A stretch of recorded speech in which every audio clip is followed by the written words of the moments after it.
ಬಾಟ್ಲಿಯಿಂದ ಬಂದ್ರೆ ವೈನು, ಇವಾಗ ಬಿಡ್ತೀನಿ ನೋಡಿ ಮನದ ಕಡಲು ಬಗ್ಗೆ 2 ಲೈನು. ಹಾಯ್ ಹಲೋ ನಮಸ್ಕಾರ, ಮಿಸ್ಟರ್ ಶ್ರೇಯರ್ಷ ಚಾನಲ್ಗೆ ಸ್ವಾಗತ. ಇವತ್ತು ಮನದ ಕಡಲು ಅನ್ನೋ ಒಂದು ಚಿತ್ರವನ್ನು ನೋಡಿದೆ. ಅದ್ರ ಬಗ್ಗೆ ನಿಮ್ಮ ಮುಂದೆ ಒಂದಿಷ್ಟು ಮಾತುಗಳನ್ನು ಆಡಬೇಕು, ಅದಕ್ಕೋಸ್ಕರ ನಾನು ಇಲ್ಲಿ ಕೂತ್ಕೊಂಡಿದ್ದೀನಿ.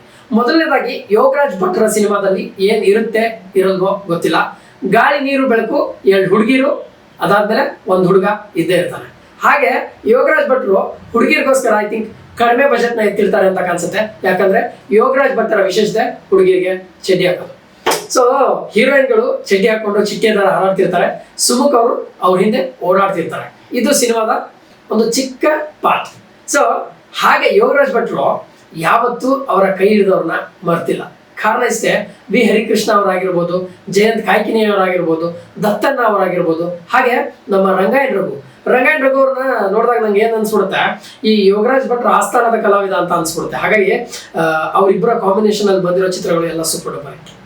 ಈ ಸೆಟ್ ಏನ್ ಹಾಕಿದಾರಲ್ವಾ, ಈ ಸೆಟ್ಟನ್ನ ಸಮುದ್ರದ ಪಕ್ಕದಲ್ಲಿ ಹಾಕಿದ್ದಾರೆ. ಹಾಗಾಗಿ ಆ ಸಮುದ್ರದ ಪಕ್ಕದಲ್ಲಿರುವಂತಹ ಆ ಸಮುದ್ರದ ಅಲೆಗಳ ಶಬ್ದ, ಆ ಆಡು ಭಾಷೆ, ಆ ಬುಡಕಟ್ಟು ಜನಾಂಗದ ಆ ಒಂದು ಸೆಟ್ಟು, ತುಂಬಾ ಸೂಕ್ಷ್ಮ ವಿಚಾರಗಳ ಬಗ್ಗೆ ಗಮನ ಹರಿಸಿರೋದು ನಿಜವಾಗ್ಲೂ ಯೋಗರಾಜ್ ಭಟ್ರಿಗೆ ಒಂದು ಸಲಾಂ ಹೇಳ್ಬೇಕು ಅಂತ ಅನ್ಸುತ್ತೆ. ಹಾಗೆ ನಮ್ಮ ಯೋಗರಾಜ್ ಭಟ್ರು ಈ ಲವ್ ಅನ್ನ ಸಿನಿಮಾ ಅನ್ನೋ ಮಿಕ್ಸಿಗೆ ಹಾಕಿ ಅದೆಷ್ಟು ಚೆನ್ನಾಗಿ ರುಬ್ಬಿರ್ತಾರೆ ಅಂತಂದ್ರೆ, ಸುಮುಖ್ ಅವ್ರ ಮಸಾಲೆ ದೋಸೆ ಆದ್ರೆ ಆ ರಾಮೇಶ್ವರಂ ಕೆಫೆನಲ್ಲಿ ಚಟ್ನಿ ಕೊಡ್ತಾರಲ್ವಾ, ಅದು ಒಂದು ರಾಶಿಕಾ, ಹಾಗೆ ನಮ್ಮ ಅಂಜಲಿ ಅವರು ಅಷ್ಟೇ ಅದ್ಭುತವಾಗಿ ಅಭಿನಯವನ್ನ ಮಾಡಿದ್ದಾರೆ. ಅದ್ರ ಬಗ್ಗೆ ನೋ ಡೌಟ್. ಹಾಗೆ ಇನ್ನೊಂದು ಮಾತನ್ನ ಹೇಳ್ಬೇಕು ಅಂತಂದ್ರೆ, ಯೋಗರಾಜ್ ಭಟ್ರು ಮುಂಗಾರು ಮಳೆಯಲ್ಲಿ ಗಣೇಶ್ ಅವ್ರನ್ನ ಪೂಜಾ ಗಾಂಧಿ ಅವ್ರ ಕೈಯಿಂದ ಎಬ್ಬಿಸ್ಬಿಟ್ಟಿದ್ರು. ಅವಾಗ ಲೈಕ್ ಗೋಲ್ಡನ್ ಸ್ಟಾರ್ ಗಣೇಶ್ ಅವರ ಲೈಫ್ ಯಾವ ರೇಂಜಿಗೆ ಹಾಳಾಗಿದೆ ಅಂತ ನಿಮಗೆ ಗೊತ್ತು. ಹಾಗಾಗಿ ಈ ಸಿನಿಮಾದಲ್ಲಿ ಇಬ್ಬರು ಹೀರೋಯಿನ್ 1 ಹುಡುಗನ ಮೇಲೆತ್ತಾರೆ. ಸೊ ಹುಡುಗನ ಕತೆ ಏನಾಗುತ್ತೆ ಅಂತ ನನಗೆ ಗೊತ್ತಿಲ್ಲ. ಹಾಗಾಗಿ ನೀವೆಲ್ಲರೂ ಸಿನಿಮಾ ನೋಡಲೇಬೇಕು. ಈ ಚಿತ್ರದಲ್ಲಿ ಸುಮುಖ್ ಅವರಾಗಿರ್ಬೋದು, ಅಂಜಲಿ ಅವರಾಗಿರ್ಬೋದು, ಹಾಗೆ ನಮ್ಮ ರಾಶಿಕಾ ಅವರಾಗಿರ್ಬೋದು, ಅವರ ಒಂದು ಪರಕಾಯ ಪ್ರವೇಶ, ಆ ಒಂದು ಕ್ಯಾರೆಕ್ಟರ್ನಲ್ಲಿ ಇನ್ವಾಲ್ವ್ಮೆಂಟ್ ಇದೆ ಅಲ್ವಾ, ಅದು ನಮ್ಮನ್ನ ಚಿತ್ರದ ಆಳಕ್ಕೆ ಇಳಿಸುತ್ತೆ. ಆ ಚಿತ್ರವನ್ನ ಲೈಕ್ ಮುಂದೆ ಏನಾಗುತ್ತೆ, ಇವರಿಬ್ರು ಲವ್ ಸ್ಟೋರಿ ಏನಾಗುತ್ತೆ, ಅಥವಾ ಇನ್ನೊಂದು ಏನಾಗುತ್ತೆ, ಮತ್ತೊಂದು ಏನಾಗುತ್ತೆ ಅನ್ನೋ ಒಂದಿಷ್ಟು ಕನ್ಫ್ಯೂಷನ್ಸ್ ನಮ್ಮ ತಲೆಯಲ್ಲಿ ಬರೋ ಥರ ಮಾಡೋದು ಯೋಗರಾಜ್ ಭಟ್ರ ಕೆಲಸ. ಹಾಗೆ ಇನ್ನೊಂದು ಇದ್ರ ಜೊತೆಗೆ ಹೇಳ್ಬೇಕು ನಾನು, ಯೋಗರಾಜ್ ಭಟ್ರು ಅಂದ ತಕ್ಷಣ ಅವರೊಂದು ಪ್ರಕೃತಿಯನ್ನ ತೋರಿಸೋ ರೀತಿ ಇದೆ ಅಲ್ವಾ, ಅದಕ್ಕೆ ನಿಜವಾಗ್ಲೂ ಹ್ಯಾಟ್ಸ್ ಆಫ್ ಹೇಳಲೇಬೇಕು. ಇದಕ್ಕೆ ಅವ್ರಿಗೆ ಸಾಥನ ಕೊಟ್ಟಿದ್ದು ಸಂತೋಷ್ ಅವರು, ಕ್ಯಾಮ್ರಾಮನ್ ಸಂತೋಷ್ ಅವ್ರಿಗೆ ನಿಜವಾಗ್ಲೂ ಲೈಕ್ ಆ ಒಂದು ವಿಜುವಲ್ಸ್ ಟ್ರೀಟ್ ಇದೆ ಅಲ್ವಾ, ಆ visual street like really super ಬಂದ್ರೆ ತಪ್ಪಾಗಲ್ಲ. ಬಟ್ರೆ ಸಿನಿಮಾ ಗೆದ್ಮೇಲೆ ದಯವಿಟ್ಟು ಆ ಫಾಲ್ಸ್ ಏನಿದೆ ಅಲ್ವಾ ಅಲ್ಲಿ ಕರ್ಕೊಂಡು ಹೋಗಿ. ಕಾರಣ ಇಷ್ಟೇ, ಸಿನಿಮಾ ಗೆದ್ದೇ ಗೆಲ್ಲುತ್ತೆ.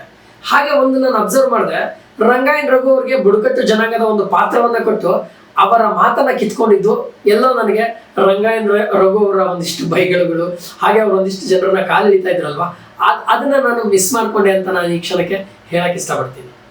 ಮಧುವಂತಿ ಬಳ್ಳಿ, ಕಾಡು ಬೆಟ್ಟ ಗುಡ್ಡ, ರಂಗಾಯಣ್ ರಘು, ಹೀರೋಯಿನ್ ರೊಮ್ಯಾನ್ಸ್, ಇದೆಲ್ಲವೂ ಚಿತ್ರದಲ್ಲಿ ಅದ್ಭುತವಾಗಿ ಸರಿಯಾಗಿದೆ. ಭಟ್ರು ಸಿನಿಮಾದಲ್ಲಿ ಹೀರೋಯಿನ್ಗೆ ಸೀರೆನೇ ಉಡಾಕ್ ಬರಲ್ಲ. ಕಾರಣ ಇಷ್ಟೇ, ಮುಂಗಾರು ಮಳೆಯಲ್ಲಿ ಪೂಜಾ ಗಾಂಧಿ ಅವ್ರಿಗೂ ಬೇರೆಯವ್ರು ಸೀರೆ ಉಡಿಸ್ತಾರೆ, ಪಂಚರಂಗಿಲಿ ನಿಧಿ ಸುಬ್ಬಯ್ಯ ಅವ್ರಿಗೆ ದಿಗಂತ್ ಅವ್ರು ಸೀರೆ ಉಡಿಸ್ತಾರೆ. ಇಲ್ಲಿನೂ ಅಷ್ಟೇ, ಯಾರು ಉಡಿಸ್ತಾರೆ ಅಂತ ನೀವು ಸಿನಿಮಾದಲ್ಲೇ ನೋಡ್ಬೇಕು. ಭಟ್ರು ಸಿನಿಮಾದಲ್ಲಿ ಏನಾಗುತ್ತೆ ಅಂತಂದ್ರೆ, ಈ ಹುಡುಗ ಇದಾರಲ್ವಾ, ಹುಡುಗನ ಮನೆಯವರೆಲ್ಲರೂ ಹುಡುಗಿ ಮನೆಗೆ ಅಥವಾ ಹುಡುಗಿ ಇರೋ ಕಡೆ ಹೋಗ್ಬಿಟ್ಟು ಅವಳನ್ನ ಒಪ್ಸೋದಿರ್ಲಿ ಅಥವಾ ಅವಳನ್ನ ಅವ್ರ ಮಗನ್ಗೆ ಕೊಟ್ಟು ಮದುವೆ ಮಾಡಿಸೋದಿರ್ಲಿ, ಇದು ತುಂಬಾ ಚೆನ್ನಾಗಿ ಕಾಣುತ್ತೆ. ಅದು ಯಾಕೋ ಗೊತ್ತಿಲ್ಲ, ಕೋಇನ್ಸಿಡೆನ್ಸ್ ಈ ಚಿತ್ರದಲ್ಲೂ ಅದಾಗಿದೆ. ಕ್ಲೈಮ್ಯಾಕ್ಸ್ ಅಲ್ಲಿ ಸುಮುಖ್ ಅವರ ಆಕ್ಟಿಂಗ್ ನನಗೆ ತುಂಬಾನೇ ಇಷ್ಟ ಆಯ್ತು. ಸೊ ಹಾಗೆ ದತ್ತಣ್ಣ ಅವರ ಆಕ್ಟಿಂಗ್ ನೋಡ್ತಾ ನನಗೆ ನಿಜವಾಗ್ಲೂ ಅವ್ರ ಕಾಲ್ಗೆ ಒಂದು ಬ್ಯಾಂಡೇಜ್ ಅಂದ್ರೆ ಪಟ್ಟಿ ಹಾಕೊಂಡಿದ್ದಾರೆ. ಆ ಒಂದು ಸಿನಿಮಾ ಮೇಲಿನ ಒಲವನ್ನ ನೋಡಿ ಎಷ್ಟಿದೆ ದತ್ತಣ್ಣ ಅವ್ರಿಗೆ ಅಂತ. ಸೊ ನನಗದು ಲೈಕ್ ತುಂಬಾನೇ ಖುಷಿ ಕೊಟ್ಟಂತಹ ಒಂದು ವಿಷಯ. ಹಾಗೆ ಈ ಒಂದು ಸಿನಿಮಾದಲ್ಲಿ ಒಂದು ಪಾತ್ರ ಸಾಹಿತ್ಯ, ಆ ಪಾತ್ರಕ್ಕೆ ಚಿತೆಗೆ ಬೆಂಕಿ ಹಚ್ಚಬೇಕಾದ್ರೆ ಮಳೆ ಬರ್ತಾ ಇರುತ್ತೆ. ಆ ಮಳೆಯಲ್ಲೂ ಕೂಡ ಆ ಪಾತ್ರ ಎಲ್ಲೂ ಅಲಗಾಡಲ್ಲ. ನಿಮ್ಗೆಲ್ರಿಗೂ ಗೊತ್ತಿದ್ದ ಸಿನಿಮಾ ಅಂತ. ಸೊ ಹಾಗಾಗಿ ಆ ಪಾತ್ರ ಎಲ್ಲೂ ಕೂಡ ಅಲಗಾಡಲ್ಲ. ಆ ಪಾತ್ರಕ್ಕೆ ಎಷ್ಟು ನ್ಯಾಯ ಒದಗಿಸ್ಬೇಕೋ ಅದರ 100ರಷ್ಟು ಒದಗಿಸಿದ್ದು ನನಗೆ ತುಂಬಾನೇ ಖುಷಿ ಆಯ್ತು. ಮನದ ಕಡಲು ಅಂದ್ರೆ ಏನಂದ್ರೆ, ಕಡಲಿನ ಮನಕ್ಕೆ ಹೋಗಿ ಮನದಲ್ಲಿರೋ ಕಡಲಿನಷ್ಟು ಪ್ರೀತಿಯನ್ನ ವ್ಯಕ್ತಪಡಿಸೋದೆ ಮನದ ಕಡಲು ಅಂತ ನನಗನ್ನಿಸ್ತು. ಹಾಗೆ ಭಕ್ತರ ಟ್ವಿಸ್ಟ್ಗಳು ಕೊನೆಯಲ್ಲಿ ಲಾಸ್ಟ್ ಅಲ್ಲಿ ಕೊಡೋ ಟ್ವಿಸ್ಟ್ ಕ್ಲೈಮ್ಯಾಕ್ಸ್ ಅಲ್ಲಿ ಇದೆಯಲ್ಲ, ಅದಕ್ಕೆಲ್ಲರೂ ನೀವು ಹೃದಯ ಗಟ್ಟಿ ಮಾಡ್ಕೊಳ್ಳೇಬೇಕು. ಹಾಗೆ ಕೊನೆಯದಾಗ ಒಂದು ಮಾತು ಭಟ್ರು ಒಂದು ಲೈನ್ ಹೇಳ್ತಾರೆ. ಯೂಶ್ವಲಿ ನಾನು ಅದನ್ನ ನೋಡ್ಬಿಟ್ಟು ಹೇಳ್ಬಿಡ್ತೀನಿ.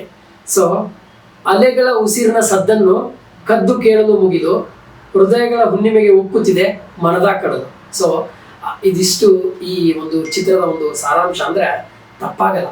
ಸೊ ಹಾಗೆ ನಾನು ಇನ್ನೊಂದು ಆ್ಯಡ್ ಮಾಡಕ್ಕೆ ಇಷ್ಟಪಡ್ತೀನಿ. ಯೋಗರಾಜ್ ಭಟ್ರು ಅಂದ ತಕ್ಷಣ ನಮಗೊಂದು ಅವ್ರದ್ದೊಂದು ಲೆಗಸಿ ಇದೆ. ಆ ಲೆಗಸಿ ಎಲ್ಲೂ ಕಳೆದೋಗಿಲ್ಲ. ಮುಂಗಾರು ಮಳೆ, ಅದಾದ್ಮೇಲೆ ಪರಮಾತ್ಮ, ಈ 2 ಸಿನಿಮಾನ ಒಂದಿಷ್ಟು ಶೇಡ್ಗಳು ಇದರಲ್ಲಿ ಕಾಣುತ್ತೆ. ಹಾಗೆ ಹೀರೋ ಹೀರೋಯಿನ್ ಆ ಒಂದು ಕೊಟ್ಟಿರುವ ಪಾತ್ರಗಳು, ಲೊಕೇಶನ್ಗಳು ತುಂಬ ಅದ್ಭುತವಾಗಿದೆ. ಹಾಗೆ ಇನ್ನು ಉಳಿದಿದ್ದೆಲ್ಲ ಸೂಪರ್. ವಿ ಹರಿಕೃಷ್ಣ ಅವರ ಮ್ಯೂಸಿಕ್, ಯೋಗರಾಜ್ ಭಟ್ರ ಡೈರೆಕ್ಷನ್, ಆಮೇಲೆ ಈ ಕೃಷ್ಣಪ್ಪ ಅವರು ಇದಕ್ಕೆ ನಿರ್ಮಾಪಕರು, ಹಾಗೆ ಸಂತೋಷ್ ಅವರು ಕ್ಯಾಮ್ರಾಮನ್ ಆಗಿ ವರ್ಕ್ ಮಾಡಿದ್ದಾರೆ. ಸೊ ಇದೆಲ್ಲವನ್ನು ನೋಡಿದಾಗ ನನಗೆ ತುಂಬಾನೇ ಖುಷಿ ಆಯಿತು. ಸೊ ಹಾಗಾಗಿ ಮನದ ಕಡಲನ್ನ ದಯವಿಟ್ಟು ಥಿಯೇಟರ್ಗೆ ಹೋಗಿ ನೋಡಿ. ನಿಮ್ಗೆ ಏನು ಅನ್ಸುತ್ತೆ ಅನ್ನೋದನ್ನ ಕಮೆಂಟ್ ಬಾಕ್ಸ್ ಅಲ್ಲಿ ತಿಳಿಸಿ. ಮತ್ತೆ ಸಿಗೋಣ.